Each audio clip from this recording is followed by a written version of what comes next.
नमस्कार, मनी गुरु की इस खास पेशकश में आप सभी का स्वागत है। मैं हूं स्वाति रायना। वेल्थ क्रिएशन करनी है तो बेहद जरूरी है कि आप अपने पोर्टफोलियो में ऐसे फंड शामिल करें जो आपके रिस्क प्रोफाइल से मेल खाते हों, बाजार की उथल पुथल में कारगर साबित हों और जिसमें हो हर कैटेगरी का परफेक्ट बैलेंस। आज ऐसे ही कुछ फंड्स आज अपने एक्सपर्ट से हम जानेंगे जो कि वेल्थ क्रिएशन में होंगे आपके लिए मददगार। स्वागत करते हैं हमारे दोनों ही एक्सपर्ट्स का आज के इस शो में। हमारे साथ हैं वाइज इन्वेस्ट के सीईओ हेमंत रुस्तगी और mutual fund expert Vishwajeet Parashar इस वक्त हमारे साथ हैं। हेमंत जी और विश्वजीत जी, बहुत स्वागत करते हैं हम आपका आज के शो में। वेल्थ क्रिएशन कौन नहीं करना चाहता, इसलिए मैं सबसे पहले ये जानना चाहती हूँ आप दोनों ही एक्सपर्ट से, इतने सालों का अनुभव आप दोनों को है। हेमंत सर, आपसे अगर पहले समझे, सर आपके लिए वेल्थ क्रिएशन के मायने क्या है? अगर मैं आपसे कुछ फंडे समझूं वेल्थ क्रिएशन के तो वो क्या होंगे? देखिए, सबसे पहले स्वाति जैसा आपने बिल्कुल सही कहा, वेल्थ क्रिएशन की अगर हम बात करें कि उसका मायने क्या है, वो बेसिकली अलग अलग मायने अलग इन्वेस्टर के लिए हो सकते हैं। बट आई थिंक जो कॉमन चीज है वो ये है कि एक तरीके से जब हम हमेशा बात करते हैं ना कि हमें जो फाइनेंशियल फ्रीडम मिलनी चाहिए वो तभी होगी जब आपने वेल्थ क्रिएट किया होगा। और उसका सही मतलब ये है कि आपकी लाइफ की जो डिफरेंट स्टेजेस हैं, आपकी लाइफ की जो डिफरेंट गोल्स हैं, जो समय समय पे आपको पूरे करने होते हैं, उसके लिए आपके पास इतने साधन होने चाहिए कि आपको पर्याप्त हो कि आप जो भी आपके एस्पिरेशंस हैं, ड्रीम्स हैं अपने लिए, अपने परिवार के लिए, उसको आप पूरा कर सकें। देखिए, वेल्थ क्रिएशन खुद से भी एक गोल हो सकता है। उसके अलावा हमें वेल्थ की जरूरत पड़ती है हमारी लाइफ के जो डिफरेंट गोल्स हैं, स्पेशली जो लॉन्ग टर्म के जो गोल्स हैं, जैसे बच्चों की एजुकेशन हो या हमें कोई घर खरीदना हो या कोई बड़ी एसेट क्रिएट करनी हो या अपने रिटायरमेंट के लिए कॉर्पस क्रिएट करना हो। तो ये ऐसे गोल हैं जो बहुत ही इंपॉर्टेंट गोल है हमारे लाइफ के। ये लॉन्ग टर्म के गोल्स होते हैं और अमूमन इनके लिए एक बड़ी रकम की जरूरत होती है। तो ये इंपॉर्टेंट है कि हम अपने लिए वेल्थ क्रिएट करें, बट लेकिन उसका एक प्रोसेस फॉलो करना बहुत जरूरी है स्वाति। देखिए, एक डिसिप्लिन की जरूरत है, ये एक प्रोसेस है। पहले तो कह दूं, लॉन्ग टर्म का प्रोसेस है, यानी आपके गोल्स में क्लैरिटी हो, आपके पास कितना समय है वो उसकी क्लैरिटी हो, किस तरह की आप एसेट एलोकेशन कर रहे हैं, जिसमें आपका जो समय है, टाइम होराइजन और आपका रिस्क प्रोफाइल, ये कुछ इंपॉर्टेंट चीजें हैं। इन सब बातों को ध्यान में रखते हुए आपको इसको एज ए बहुत ही डिसिप्लिन प्रोसेस की तरह फॉलो करने की जरूरत है। बट ये हर इन्वेस्टर के लिए मैं कह सकता हूं बहुत ही एक अहम गोल है, जिसके लिए मुझे लगता है कि अगर इन्वेस्टर्स थोड़ा जल्दी इन्वेस्ट करना शुरू करें, थोड़ा प्लान करें, तो बिल्कुल पॉसिबल है कि आप कितनी भी ज्यादा वेल्थ क्रिएट करना चाहें वो आप कर सकते हैं। Of course it has to be reasonable within your means, कि आप जितनी आपकी इनकम है उसके हिसाब से अपना गोल रखें। बट ये मुमकिन है डेफिनेटली, अगर आप उसको एक प्रोसेस लेके डिसिप्लिन तरीके से पैसा लगाएं। बिल्कुल, तो वेल्थ क्रिएशन के लिए है अनुशासन जरूरी, ये हमने समझा हेमंत रुस्तगी जी का वेल्थ क्रिएशन का फंडा। विश्वजीत जी, आपसे जानना चाहेंगे, वेल्थ क्रिएशन क्योंकि रातों रात तो मुमकिन है नहीं, आपको सालों की मेहनत और तपस्या करनी पड़ती है और बाजार में पैसा उसी का बना है जिसने लंबे टाइम तक अपने निवेश को बनाए रखा है। और ये हमने कई जो बाजार के उतार या चढ़ाव आए हैं उसमें देखा और समझा और परखा भी है। आपका वेल्थ क्रिएशन का फंडा क्या है? बिल्कुल स्वाति जी, बड़ा इंटरेस्टिंग जो हेमंत जी ने बताया। I fully agree with his points कि डिसिप्लिन होना चाहिए, लॉन्ग टर्म होना चाहिए। मैं बिलीव करता हूँ वॉरेन बफेट स्टाइल में कि power of compounding is the eighth wonder of the world. अगर हम वेल्थ क्रिएशन को सिंपली समझें कि small investments regularly discipline way में जो भी गोल्स हमने सेट किए हुए हैं, अगर वो हम कंफर्टेबली अचीव कर पाते हैं, तो I think that is the goal objective of the wealth creation. Wealth create करना इंपॉर्टेंट है। आप उसको बहुत क्विकली अचीव करना चाहते हैं तो कभी कभी रिस्क में चले जाते हैं, आपको ग्रीड आ जाता है, आप जल्दी रिच बनना चाहते हैं तो वहां पे आप मिस्टेक्स करते हैं। तो मेरे हिसाब से अगर आपके गोल सेट है, आप सिस्टमैटिकली इन्वेस्ट कर सकते हैं, डिसिप्लिन वे में कर सकते हैं, लॉन्ग टर्म में वेल्थ क्रिएट होती है। आप रियल एस्टेट देख लीजिए, आप गोल्ड देख लीजिए, आप इक्विटीज देख लीजिए, सारी एसेट क्लासेस में अगर आप वेल्थ क्रिएट करना चाहते हैं तो लॉन्ग टर्म में होती है। गोल्ड आप कभी नहीं बेचते, रियल एस्टेट आप करीब करीब 10-15 साल के लिए रखते हैं, लेकिन जब इक्विटी की बात आती है तो हम बहुत जल्दी खरीद बेच करना चाहते हैं। तो मैं यही कहना चाहता हूं कि जब आप इक्विटीज में इन्वेस्ट करते हैं, यहां पे भी अगर आप लॉन्ग टर्म अप्रोच लेके चलेंगे तो बहुत easily, comfortably, power of compounding की हेल्प लेके हम वेल्थ क्रिएट कर सकते हैं। बिल्कुल, तो वेल्थ क्रिएशन में आपको पावर ऑफ कंपाउंडिंग का भी फायदा मिलता है और साथ ही निवेश का चाहे क्यों भी माहौल क्यों ना हो, बने रहें और डटे रहें, उसी से बनती है वेल्थ। तो दोनों एक्सपर्ट्स के वेल्थ क्रिएशन के फंडे हमने जाने। अब हेमंत जी जरा बताइए, वेल्थ क्रिएशन के कौन से फंड्स हैं जो आपको पसंद हैं? जी स्वाति, देखिए फंड से पहले मैं एक चीज कहना चाहूंगा कि वेल्थ क्रिएशन के लिए एसेट एलोकेशन बहुत ही इंपॉर्टेंट है, और उसमें दो इंपॉर्टेंट चीजें आपको एज एन इन्वेस्टर देखनी है। एक, आपके पास समय कितना है, दूसरा आपकी रिस्क प्रोफाइल कैसी है। उस हिसाब से आप बनाइए ताकि आपको कहीं डिसअपॉइंटमेंट का सामना ना करना पड़े। तो पहली बात तो मैं कहना चाहूंगा कि वो निवेशक जिनके पास समय है, जिनका रिस्क प्रोफाइल अलाउ करता है कि वो पूरा इक्विटी में इन्वेस्ट कर सके, हम specially wealth creation as a goal की बात कर रहे हैं, तो सबसे पहला फंड जो मुझे लगता है मैं रिकमेंड करना चाहूंगा वो होगा Nippon India multi cap fund. Multi cap fund का मतलब है कि वो मार्केट के 3 सेगमेंट है, large cap, mid cap, small cap. ये जो मल्टी कैप फंड्स होते हैं उनमें तीनों सेगमेंट में एलोकेशन मिलती है मिनिमम 25%, और बाकी जो 25% है वो फंड मैनेजर की डिस्क्रिप्शन है। मुझे ये फंड इसलिए पसंद है, एक तो जैसे मैंने कहा कि डिसिप्लिन है, तीनों सेगमेंट उसमें बने रहेंगे, एज ए कैटेगरी मुझे बहुत पसंद है। ये फंड मुझे इसलिए पसंद है कि काफी इनका अगर आप पोर्टफोलियो देखें तो बहुत ही हाई क्वालिटी पोर्टफोलियो है, कंसिस्टेंसी है बोथ इन टर्म्स ऑफ इनकी इन्वेस्टमेंट फिलोसफी, और सेम फंड मैनेजर बहुत बहुत सालों से उसी फंड को मैनेज कर रहे हैं। तो यहाँ पे अगर हम देखें तो करीब करीब 40-44% जो है पैसा वो लार्ज कैप में और बाकी मिड और स्मॉल में है। ये फंड कॉन्ट्रेरियन बेट लेता है, जैसे मैंने कहा कंसिस्टेंटली अच्छा परफॉर्म किया है, और किसी भी निवेशक के लिए, चाहे आप नए निवेशक हो चाहे आप एक्सपीरियंस इन्वेस्टर हो, multi cap as a category का बहुत ही इंपॉर्टेंट रोल है आपके पोर्टफोलियो में। और उसमें मुझे लगता है ये एक ऐसा फंड है जो डेफिनेटली इन्वेस्टर्स कंसिडर कर सकते हैं, स्पेसिफिकली जब आपको लॉन्ग टर्म में वेल्थ क्रिएट करनी है।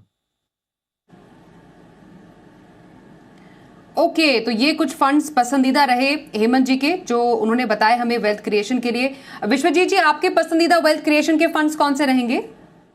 बिल्कुल स्वाति जी, सबसे पहले मैं आज सच को कि मार्केट वैल्यूएशन के हिसाब से देखें तो मेरे हिसाब से लार्ज कैप सडनली बहुत फेवरेबल बन गया है, तो मैं सजेस्ट करूंगा ICICI prudential blue chip fund. मुझे ऐसा लगता है कि अगर इसकी परफॉर्मेंस देखें सिंस इंसेप्शन करीब करीब 14% की रिटर्न रही है, और इस फंड के बारे में कहा जाता है an elephant that can dance, मतलब टॉप 100 कंपनीज में आप इन्वेस्ट कर रहे हैं लेकिन रिटर्न्स भी अच्छी दे रहे हैं और परफॉर्मेंस कंसिस्टेंटली परफॉर्म कर रहे हैं। अगर आज का मार्केट सिनेरियो भी देखें स्वाति की, मार्केट फॉल होती है तो हमें देखना है कि डाउन साइड में वो फंड कैसा परफॉर्म कर रहा है। तो मैंने जब रिसर्च करी तो देखा कि 18 टाइम्स जब मार्केट डाउन थी तो इस 13 टाइम्स इस फंड ने अपने बेंचमार्क को बीट किया। तो रिटर्न्स वाइज जब मार्केट चढ़ रही है तब तो अच्छे रिटर्न दे ही रहा है, लेकिन जब डाउन साइड है तब भी ये अच्छे रिटर्न दे रहा है। बाय एंड होल्ड स्ट्रैटेजी को फॉलो करते हैं। अनीश टाकले इनके बहुत पुराने फंड मैनेजर हैं, तो मेरे हिसाब से कंसिस्टेंट रिटर्न मार्केट कंडीशन को देखते हुए आज की तारीख में ICICI prudential blue chip long term में एक अच्छे रिटर्न दे सकता है और पोर्टफोलियो को स्टेबिलिटी भी दे सकता है। ओके, तो ये देखिए पसंदीदा फंड्स हैं विश्वजीत जी की तरफ से। आइए एक बार हेमंत जी के पसंदीदा फंड्स भी आपके सामने रख लेते हैं जो उन्होंने अब से थोड़ी ही देर पहले आप सबके लिए रेकमेंड किए हैं।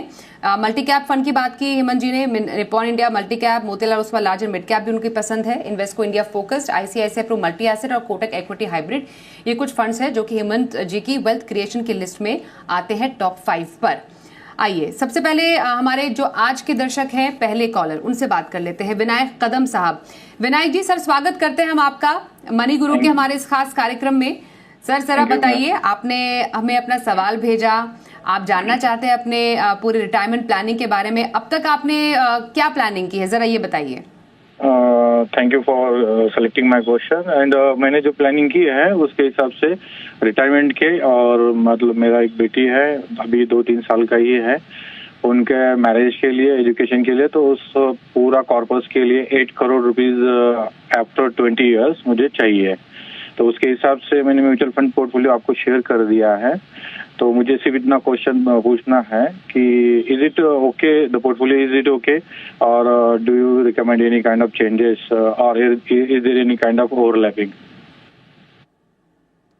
ओके, आपने जितने फंड्स में इन्वेस्ट किया है कितने सालों से कर रहे हैं, थोड़ा बताएंगे? ये मैं 2016 से कर रहा हूँ, अप्रोक्सीमेटली 2015 से एंडिंग में से। It is continuously going on and it is a step up to 10% each year. Okay, step up भी किया है और 2015-16 से आपका इन्वेस्टमेंट इन फंड्स में जारी है। ओके, आइए विनायक जी के पोर्टफोलियो को हमने देख लिया, कौन कौन से फंड्स हैं वो भी समझ लिए। हेमंत सर, एक बार इनके पोर्टफोलियो पर प्लीज नजर डालिए। फंड्स तो खूब ढेरों हैं इनके पास, पर जिस तरीके से इन्होंने अपना एक प्लान बनाया है, रिटायरमेंट का इनका गोल भी है, क्या लग रहा है सर, काफी है? देखिए स्वाति, यहाँ पे फंड की एनालिसिस करने से पहले इंपॉर्टेंट चीज ये है कि देखते हैं कि इनका जो लक्ष्य है वो पूरा हो सकता है कि नहीं। और जैसा आपने कहा, जहां तक प्लानिंग का सवाल है, आई थिंक काफी अच्छे से उन्होंने प्लान किया है। तो टाइम होराइजन को डिफाइन किया है, 20 साल का समय, काफी लंबा समय है। और जैसे हम शुरुआत में बात कर रहे थे कि over the long term power of compounding जो है बहुत ही इंपॉर्टेंट है। और इक्विटी में इन्वेस्ट कर रहे हैं तो obviously as an asset class उसका जो पोटेंशियल है वो बाकी एसेट क्लासेस से अच्छा है। तो शुरुआत अच्छी है, प्लानिंग अच्छी है। अभी जो इनकी इन्वेस्टमेंट है वो करीब 44,850 पर मंथ वो SIP से इन्वेस्ट कर रहे हैं। और जो इनका एक्यूमुलेटेड कॉर्पस उन्होंने कहा है, जो 21 लाख है म्यूचुअल फंड में और 12 लाख है स्टॉक्स में, तो कुल मिला के 33 लाख का इन्होंने अभी तक कॉर्पस बनाया है। अगर मैं ये मान के चलूं कि ये इन्वेस्टमेंट प्रोसेस ऐसे ही कंटिन्यू करता रहेगा अगले 20 साल तक, तो अगर मैं 12% की रिटर्न मान के चलूं तो करीब करीब 7 करोड़ का कॉर्पस ये बना पाएंगे। इनका जो टारगेट है वो 8 करोड़ का है। अच्छी बात यह है कि जैसा उन्होंने कहा कि वो स्टेप अप कर रहे हैं अपनी SIP को, तो अगर वो करते रहे मान लीजिए 5 या 10% से, तो काफी ज्यादा कॉर्पस जो है वो बना पाएंगे। क्योंकि 20 साल का समय है, अगर ये 10% से इसको स्टेप अप करते हैं हर साल, तो करीब करीब उनका जो कॉर्पस है वो करीब 14 करोड़ का बन जाएगा। तो मुझे लगता नहीं कि इनको अपने टारगेट को पूरा करने में कोई प्रॉब्लम होगी अगर ये अपना डिसिप्लिन प्रोसेस कंटिन्यू करते हैं। प्रॉब्लम यह है कि इनके फंड्स में, जो पोर्टफोलियो में जो फंड्स हैं वो 13 फंड्स हैं। मुझे लगता है बहुत ज्यादा फंड्स हैं, इनको कंसोलिडेट करने की जरूरत है। सबसे पहले हम देखते हैं कि रिस्क कैसा है। मुझे लगता है इनके पोर्टफोलियो में रिस्क काफी ज्यादा है। उसका कारण यह है, 5 स्मॉल कैप फंड्स हैं इनके पास, और इनकी जो इन्वेस्टमेंट है स्मॉल कैप में वो करीब 25,600 रुपए, जो 57% है। मतलब ऑलमोस्ट कह सकते हैं 60% पैसा जो है वो स्मॉल कैप में जा रहा है। ये बात सही है कि वो the longer term small cap अच्छा करते हैं, लेकिन इतना ज्यादा इन्वेस्टमेंट ठीक नहीं है। हम इनको रिकमेंड करते हैं कुछ बदलाव की। एक फंड रखिए आप स्मॉल कैप में, निप्पॉन इंडिया स्मॉल कैप, जहां पे आप 8,000 रुपीज इन्वेस्ट कर सकते हैं। उसके अलावा आपके पास SBI कॉन्ट्रा फंड है, इसमें से जो बाकी पैसे जो बचेंगे उसमें से 6,000 रुपए आप SBI कॉन्ट्रा में ऐड कीजिए। पराग फ्लेक्सी कैप आपके पास है, बहुत ही अच्छा फंड है, उसमें आप 4,000 आप ऐड कीजिए। और बाकी जो पैसा बचता है 7,600, वो एक लार्ज एंड मिड कैप में रखिए, Motilal Oswal large and mid में। इसके अलावा इनके पास 4 फंड है जहाँ पे छोटी छोटी इन्वेस्टमेंट्स है, जैसे HDFC फ्लेक्सी कैप है इनके पास, HSBC एक्सपोर्ट अपॉर्चुनिटी फंड है, ICICI का ब्लू चिप फंड है, और JM फ्लेक्सी कैप है, जिसमें कुल मिला के 8,200 की इन्वेस्टमेंट है। मुझे लगता है वहां पे आप HDFC लार्ज एंड मिड का देखें तो आप ना तो सेगमेंट वाइज कोई कंप्रोमाइज करेंगे, इनफैक्ट आपका पोर्टफोलियो कंसोलिडेट होगा, वो बेटर करेगा। इसके अलावा 2 फंड और है इनके पास, मेरा ही एसेट का large and mid cap fund जहां पे 2,000 इन्वेस्ट कर रहे हैं, और एक SBI ब्लू चिप 1,000। मुझे लगता है जैसा मैंने शुरुआत में कहा था, एक मल्टी कैप फंड होना इनके पोर्टफोलियो में जरूरी है। तो ये 3,000 रुपए आप कोटक मल्टी कैप में शुरुआत कीजिए, और जब आप अपनी SIP बढ़ाएं तो उसमें थोड़ा सा और पैसा आप मल्टी कैप में ऐड कीजिए। तो मुझे लगता है पोर्टफोलियो में कंसोलिडेशन की जरूरत है, रिस्क को कम करने की जरूरत है, ताकि जो हमने एज्यूम किया रिटर्न, उससे बेहतर रिटर्न आप ओवर द लॉन्गर टर्म दे सकें। बट गोल पूरा करने में मुझे लगता नहीं कोई भी इनको प्रॉब्लम होगी। ओके, तो चलिए विनायक जी, आपने सुना होगा हेमंत जी की आपके लिए क्या सलाह है।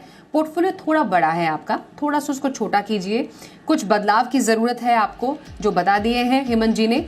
बाकी all is well, all the very best आपके आगे फ्यूचर टारगेट के लिए।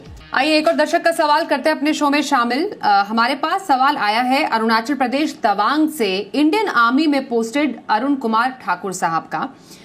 कोशिश हमने की उनसे बात करने की, लेकिन होपफुली अगर अभी आप अरुण जी हमें देख रहे होंगे तो आपका सवाल हम शो में शामिल कर रहे हैं। उम्र इनके 40 साल है। विश्वजीत जी प्लीज आप स्टडी कीजिएगा इनके पोर्टफोलियो को। मैं बता दूं इनका पोर्टफोलियो किस प्रकार है। इन्होंने जो SIP इन्वेस्टमेंट अब तक की है 5 फंड्स पे, उसमें इस पर ये राय चाह रहे हैं 10 साल के लिए इन्हें इन्वेस्टमेंट करनी है। इनका लक्ष्य अराउंड कुछ 70 से 80 लाख का है। ICICI प्रू का निफ्टी 50 एक इंडेक्स फंड भी है, DSP इक्विटी अपॉर्चुनिटीज फंड है, मल्टी कैप है, स्मॉल कैप है, फ्लेक्सी कैप भी है।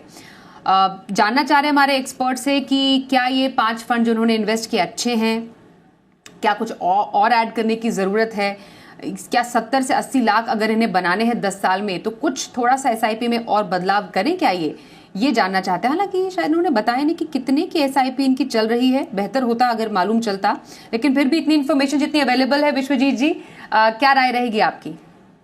बिल्कुल, जय हिंद ठाकुर साहब। आप देश की सेवा कर रहे हैं तो बहुत अच्छी बात है, और हम आपकी फंड की हेल्प कर सकें तो हमारे लिए सौभाग्य है। अगर आपका पोर्टफोलियो देखें तो आपने बहुत अच्छा पोर्टफोलियो बनाया हुआ है, across market caps, different AMCs, geographies, बहुत अच्छा पोर्टफोलियो है। पारंपरिक फ्लेक्सी कैप बहुत अच्छा एवरग्रीन फंड है। इन्वेस्को इंडिया स्मॉल कैप अच्छी परफॉर्मेंस दे रहा है। कोटक का multi cap fund top performing funds में है। वहीं डीएसपी का इक्विटी अपॉर्चुनिटी फंड्स और आईसीआईसीआई प्रू का निफ्टी 50 तो लार्ज कैप भी है, लार्ज एंड मिड कैप भी है, फ्लेक्सी कैप भी है, मल्टी कैप भी, तो बहुत अच्छा पोर्टफोलियो है। कहीं कोई बदलाव की जरूरत नहीं है, निवेशित रहे।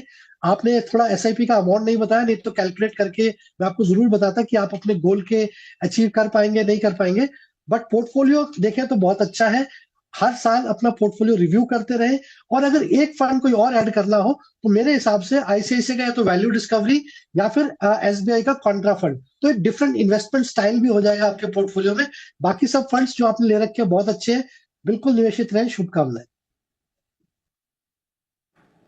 ओके विश्वजीत जी, अगर हम ये माने कि इन्होंने अभी इन्वेस्टमेंट की शुरुआत ही नहीं की है और वो आपसे जानना चाह रहे कि क्या ये फंड्स इन्वेस्टमेंट के लिए सही है, तो 70 से 80 लाख के लिए हर एक फंड में of course on the spot calculation थोड़ा टफ हो सकती है, लेकिन अगर मोटा मोटी समझे लगभग कितने की एसआईपी आपकी शुरुआत की आप इन्हें सलाह देंगे? देखिए स्वाति जी, इन्होंने जो टाइम पीरियड रखा है वो 10 साल का है, तो हॉराइजन थोड़ा सा कम है, पर मेरे हिसाब से कम 40-50 हजार की एसआईपी इनको करनी चाहिए। और जैसे जैसे हर साल स्टेप अप अगर कर सकते हैं 5% 10% का, तो वो बहुत इजीली इनको गोल के अचीव ले जाएगा। इन्होंने ज्यादा एम्बिशियस गोल नहीं रखा है, तो मुझे ऐसा लगता है कि अचीव कर पाएंगे। और जो फंड सिलेक्शन किया है वो बहुत अच्छा है, तो उसमें कोई बदलाव की आवश्यकता नहीं है। तो एसआईपी करनी है, लेकिन कोशिश करें स्टेप अप करते रहे, ताकि कोई भी अमाउंट से स्टार्ट कर रहे हैं, स्टेप अप करते रहेंगे तो अपने गोल को जल्दी अचीव कर पाएंगे। जी तो चलिए अरुण जी, आपको सलाह मिल गई है, आपको कैसे करने हैं अपने इन 5 फंड्स में आगे इन्वेस्टमेंट की जर्नी सेट। इसके लिए बहुत बहुत आपको शुभकामनाएं। आइए अगले सवाल की तरफ बढ़ें। हमारे पास कनाडा से सवाल आया है अमिताभ घोष साहब का। इनकी जो अभी एसआईपीज हैं हम आपको बताएं, आईसीआईसीआई प्रू ब्लू चिप है इनके पास, एचडीएफसी फ्लेक्सी कैप फंड में इनके एसआईपी है, कैनरा रोबेको स्मॉल कैप भी है, PGIM India mid cap opportunities fund भी है, Nippon India multi cap fund में भी इनके एसआईपी है, और ये तमाम 5 जो फंड है 4-4 हजार की इनके एसआईपीज में चल रही है। कह रहे हैं कि 20 साल में चाहिए 2 करोड़ रुपए। अब ये जो एसआईपी इनकी चल रही है, हेमंत सर आपको कैसी लग रही है इनके गोल को पूरा करने के लिए एसआईपीज? जी स्वाति, देखिए इनकी जो एसआईपी है, जैसा आपने बताया कि 20,000 की एसआईपी कर रहे हैं पर मंथ, और 20 साल का इनके पास समय है, और 2 करोड़ का टारगेट है। तो अगर मैं 12% का रिटर्न भी मान के चलूं, अगर ये अपना प्रोसेस बिना किसी रुकावट के कंटिन्यू करते हैं, तो मुझे लगता है अपना टारगेट जो है वो पूरा कर पाएंगे।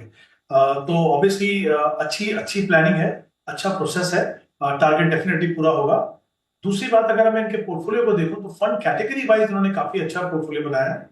एक लार्ज कैप फंड है, एक मिड कैप फंड है, एक स्मॉल कैप फंड है, एक फ्लेक्सी कैप फंड है और एक मल्टी कैप फंड है। तो आई थिंक जो कॉम्बिनेशन होना चाहिए डिफरेंट कैटेगरीज का, वो बिल्कुल सही है।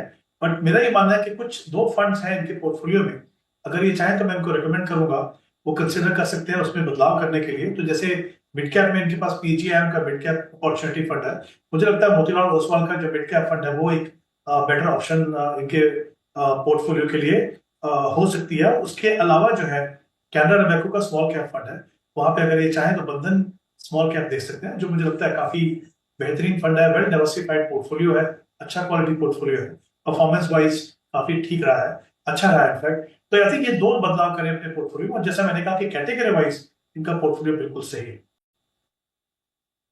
ओके तो पोर्टफोलियो आपका अच्छा लग रहा है अमिताभ जी। थोड़ी मोड़ी ट्वीकिंग आपको करनी है पोर्टफोलियो में, बस उसका ध्यान रखिएगा। All the very best. Kolkata से अगला सवाल 38 साल के धर्मेंद्र शॉ। विश्वजीत जी आप इनका पोर्टफोलियो प्लीज स्टडी कीजिए। 40,000 पर महीना पिछले 6 महीने से इन्वेस्टमेंट कर रहे हैं, लेकिन क्योंकि थोड़ी जो कहते हैं इसको इंफॉर्मेशन के अभाव में इन्होंने कहा कि हो सकता है मैंने बहुत सारे फंड्स ले लिए हो। 30 से 35 म्यूचुअल फंड्स की इनकी फहरिस्त है, हालांकि वो लिस्ट उन्होंने भेजी नहीं हमें, हम तो ये भी सोचे थे 30 से 35 लिस्ट लिखते तो कितने सारे हमारा टाइम निकल जाता उसमें, बट एनी विच वे ये कहने के लिए काफी है कि ओवर डाइवर्सिफाइड इन्होंने बहुत किया है। क्या ये अपने 30-35 म्यूचुअल फंड को इन्हें कितने म्यूचुअल फंड्स में समेटना चाहिए? आई थिंक इसी पर आप मेरे ख्याल से अच्छे से राय दे सकते हैं। इन्हें 2 से 3 करोड़ रुपए इकट्ठा करने हैं 10 साल में। ये बिल्कुल स्वाति जी, मेरे ख्याल में 30-35 फंड की तो बिल्कुल आवश्यकता नहीं है। आपने बिल्कुल ठीक कहा कि ओवर डाइवर्सिफाई हो जाएगा, ओवरलैप भी होगा काफी हद तक। और आज का जो शो है, हमने 5 फंड जो चूज करे हैं, तो मेरे हिसाब से अगर ये 5 फंड जो मैं अभी 4 बता भी नहीं पाया, तो मैं उनको रिपीट करना चाहूंगा। जो 5 फंड ये कंसिडर कर सकते हैं out of the entire portfolio जो भी इन्होंने चुना है, उसमें मैं सबसे पहले इनको सजेस्ट करूंगा आईसीआईसीआई प्रूडेंशियल का ब्लू चिप फंड, जिसके बारे में मैंने विस्तार से बताया। दूसरा फंड मिड कैप में मोतीलाल ओसवाल का मिड कैप फंड कंसिडर करें। तीसरा निप्पॉन इंडिया का स्मॉल कैप। तो large cap, mid cap, small cap तीनों ही फंड कैटेगरीज हो गई हमारे पास।